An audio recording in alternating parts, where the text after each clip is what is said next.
Bonjour. Le dépistage précoce des travailleurs à haut risque d'incapacité prolongée. Donc, une approche prometteuse ou novatrice. Donc, quelques constats du rapport Spitzer, moins de 10 qui représentent environ, qui génèrent environ 75 des coûts médicaux et des indemnisations.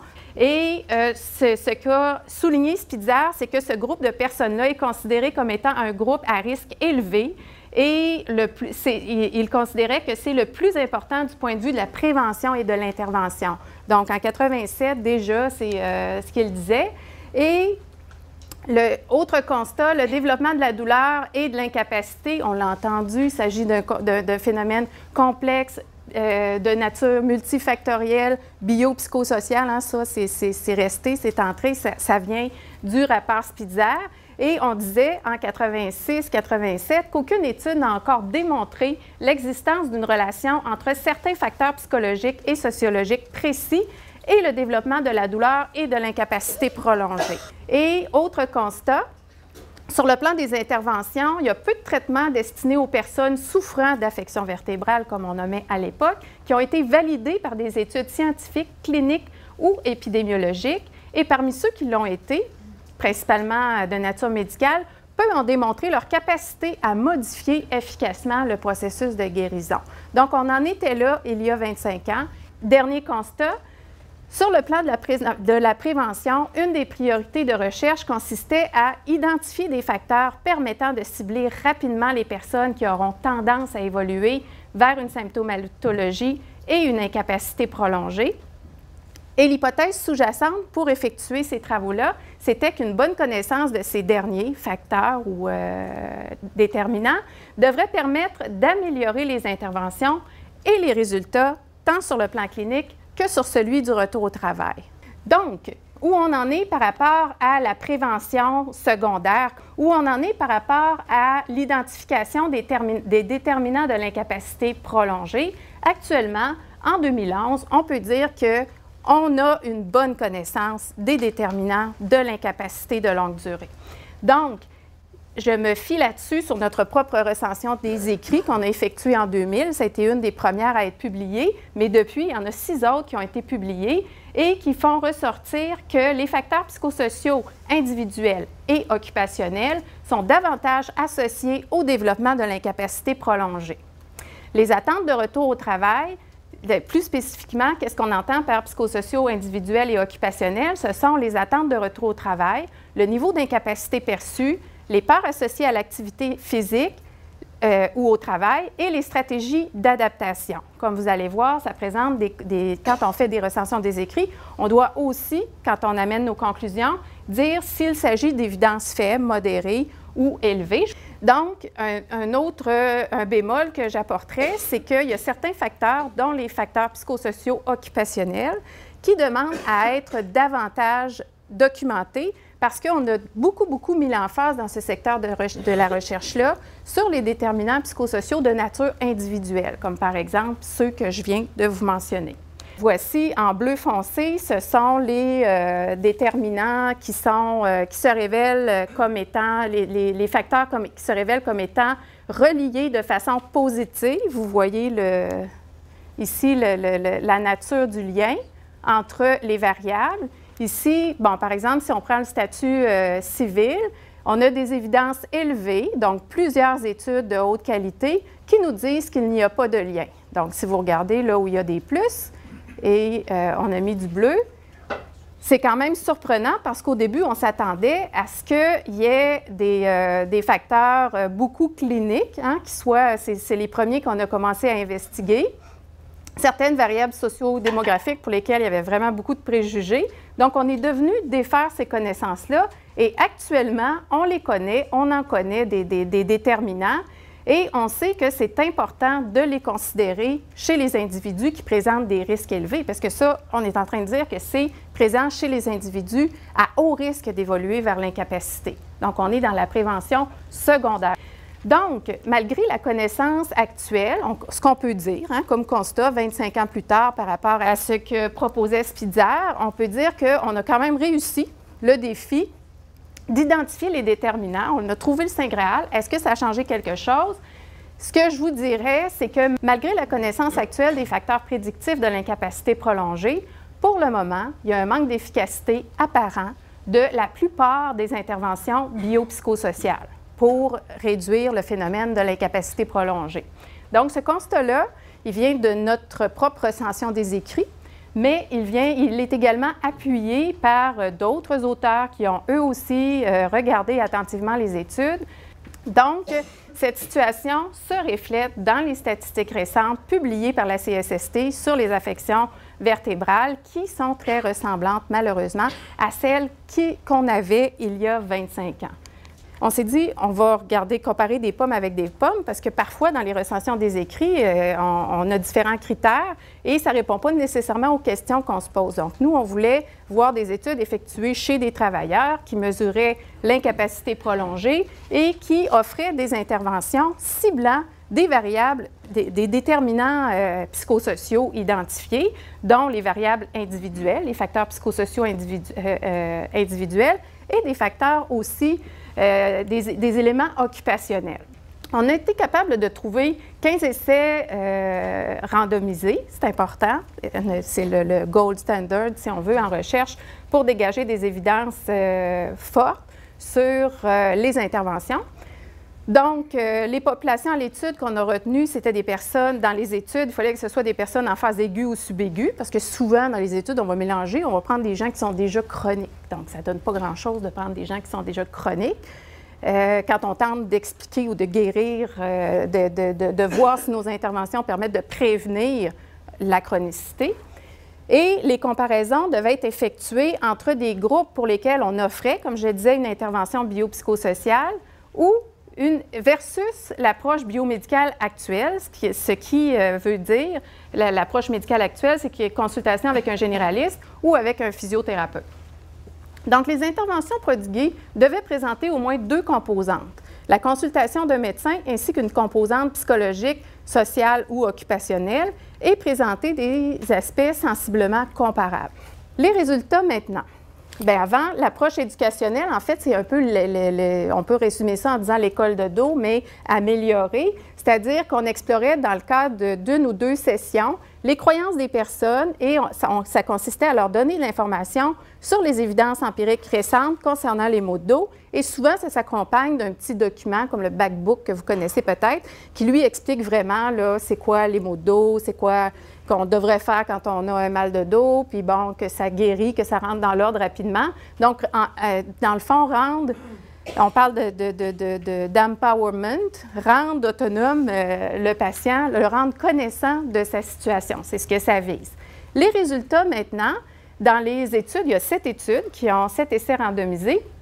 Ce qu'on voit, c'est qu'en ce qui concerne la douleur, l'incapacité fonctionnelle, le retour au travail et le nombre de jours d'absence, ces études-là ont présenté des résultats comparables, donc pas de différence entre l'approche standard et l'approche dite ciblant des facteurs psychosociaux comme les croyances. Et donc voilà, ou mitigé, c'est-à-dire que si on a peu d'études et qu'une étude dit qu'il y a un effet positif, mais que l'autre dit qu'il y a un effet négatif ou comparable, ce qu'on dit en recherche, c'est que c'est une raison pour continuer, more research is needed, parce qu'une contradiction, des résultats contradictoires entre des études, c'est un motif, une justification pour poursuivre les études. Vous voyez, c'est présenté différemment. Ça donne les noms des études qui ont été effectuées. Intervention biopsychosociale visant les affections vertébrales, approche combinée versus l'approche habituelle. Ici, on a distingué les résultats selon qu'il y avait une approche, selon qu'on faisait une intervention en milieu de travail dans l'approche multi ou selon qu'il n'y avait pas d'intervention en milieu de travail. Ce que ça donne, c'est qu'en ce qui concerne la douleur, l'incapacité, le retour au travail et le nombre de jours d'absence, ce qu'on peut voir, c'est que les résultats, c'est comparable, comparable, comparable. Résultats mitigés. Donc là encore, déception. On voit ici, je passe rapidement sur les tableaux. Et maintenant, approche avec intervention en milieu de travail. Ce qui ressort, c'est que les résultats sont, en ce qui concerne la douleur, l'incapacité, le retour au travail, on a un résultat positif qui tend à poindre, mais il y a 2 études sur 3. Donc, on est obligé de dire que les évidences sont faibles, mais ce qu'il faut aussi dire, ce sont des recherches de grande envergure qui coûtent cher, qui sont compliquées et complexes à mettre en place parce qu'on a besoin de l'appui et de la participation de différents acteurs pour mener les projets à long terme. Les critères qu'on utilise pour dire qu'il y a des évidences fortes, modérées ou faibles, encore là, vous allez me dire c'est subjectif parce que plusieurs études présentant des résultats, plusieurs, c'est combien ce résultat, ça veut dire combien d'études? C'est 3, 4, 5, sur combien de haute qualité? Si on a 3 études de haute qualité, on peut commencer à dire qu'il se passe quelque chose d'intéressant sur ce plan-là. Résultat à retenir de ce que je vous ai présenté, dans le fond, c'est que l'approche éducationnelle et le retour au travail, on a vu, j'ai passé rapidement, mais qu'il y a des effets positifs. Et l'approche combinée avec intervention sur le lieu de travail, il y a également des effets positifs, mais more research is needed, encore une fois. On peut s'interroger pourquoi, malgré qu'on agit sur les déterminants supposément liés à l'incapacité, on n'obtient pas les résultats souhaités. En fait, il y a plusieurs explications possibles, mais une explication possible sur laquelle je vais insister aujourd'hui, c'est que les groupes de patients ayant une lombalgie, ce sont, même si on les met tous dans le même panier, on dit que c'est lombalgie non spécifique, en fait, il s'agit de groupes qui sont hétérogènes. Hétérogènes sur le plan notamment des facteurs de risque psychosociaux et occupationnels. Donc, les interventions doivent tenir compte de ces différences-là. Et ce qu'on dit, c'est qu'il ne faut plus faire du one size fit for all, mais il faut tenter d'adapter les interventions aux caractéristiques des individus. Donc, il faut tenter d'identifier des sous-groupes parmi les individus à risque élevé. Donc, l'hypothèse, c'est que si on effectue du dépistage précoce avec les questionnaires, des outils validés pour le faire, et qu'on les combine à des interventions qui ciblent les catégories de facteurs identifiés les plus saillants et qu'on est capable en plus d'identifier des sous-groupes parmi ce sous-groupe-là, c'est que ça devrait nous permettre d'améliorer les résultats cliniques et le retour au travail. Sur une note encourageante, il y a quand même 3 études qui allient actuellement dans la littérature le dépistage précoce et les interventions combinées. Et les 3 études nous permettent d'obtenir des résultats positifs et de façon cohérente face au retour au travail, à la réduction du nombre de jours d'absence ainsi que des coûts. Il y a seulement 2 des 3 études qui ont mesuré les coûts. Et à la surprise de Schultz, je vous dirais, l'an passé, dans un congrès à Los Angeles sur les troubles musculo-squelettiques, ce qu'elle nous a confié, c'est qu'elle a fait des analyses secondaires. Et dans ces analyses-là, elle a constaté que dans ces questions qu'elle posait aux intervenants, c'est est-ce que vous avez suivi rigoureusement le protocole d'intervention qui se veut standardisé? Et il y en a certains qui ont avoué que non. Donc, elle a fait une analyse secondaire et devinez dans quel groupe on a obtenu les meilleurs résultats, ceux qui ont suivi à la lettre le protocole ou ceux qui y ont dérogé? Bingo! Il y en a une 4e étude qui a été présentée en Australie qui va dans le même sens, encore une fois. Donc, peu d'études, mais tout le monde va dans le même sens. Alors, c'est quand même encourageant. Il y a des limites, more research is needed, parce que c'était des études. Il y a seulement Whitfield qui a effectué là, une étude avec répartition aléatoire et groupe témoin. Donc, conclusion partielle, l'identification des individus à haut risque à l'aide d'outils de dépistage combinée à des interventions ciblant des facteurs psychosociaux et occupationnels, semble être une approche prometteuse.